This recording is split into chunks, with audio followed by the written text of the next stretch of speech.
Et puis l'Afrique de l'Ouest dispose officiellement de sa première académie internationale de lutte contre le terrorisme. L'infrastructure qui a déjà formé 500 acteurs est située à Jacquesville en Côte d'Ivoire. Elle a été inaugurée hier par le Premier ministre ivoirien. Image en fin de journal. Et puis je vous le disais en titre, l'Afrique de l'Ouest dispose officiellement de sa première académie internationale de lutte contre le terrorisme. 500 acteurs ont déjà été formés avant l'inauguration ce jeudi à Jacquesville en Côte d'Ivoire. Cette académie donc est en quelque sorte une matérialisation de l'unité de force des pays d'Afrique de l'Ouest dans la lutte contre le terrorisme. Inauguration donc par le Premier ministre ivoirien. Image avec notre correspondant Yamba Cabré.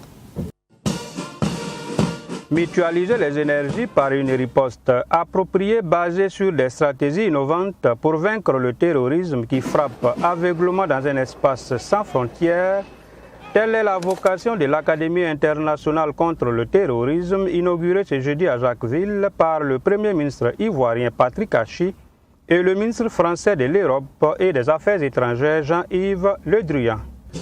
Parce qu'elle est à la fois une école interministérielle des cadres, un centre d'entraînement et d'aguerrissement des unités d'intervention et un centre de recherche stratégique, c'est un environnement d'excellence pour former et perfectionner ceux et celles qui nous protègent de la menace terroriste, affirme le ministre français des Affaires étrangères qui rassure du soutien de son pays.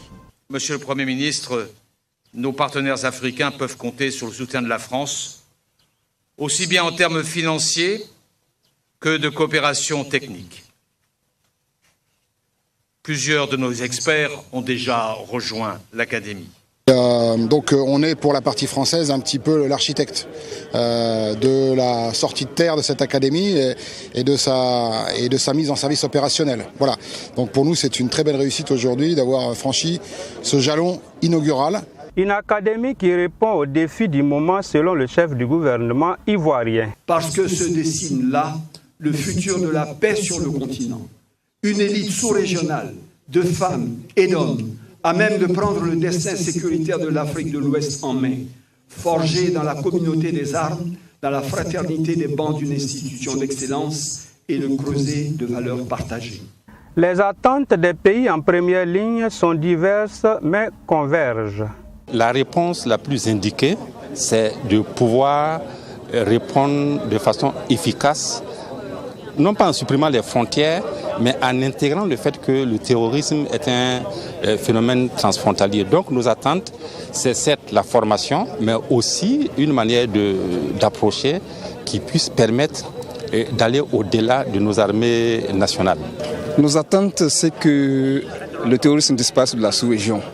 Chaque jour que Dieu fait, nous avons des pertes en vies humaines au sein des pays du Sahel et nous souhaiterons que les personnes qui seront formées dans cette école puissent permettre de mettre fin à ce crime organisé dans la sous-région.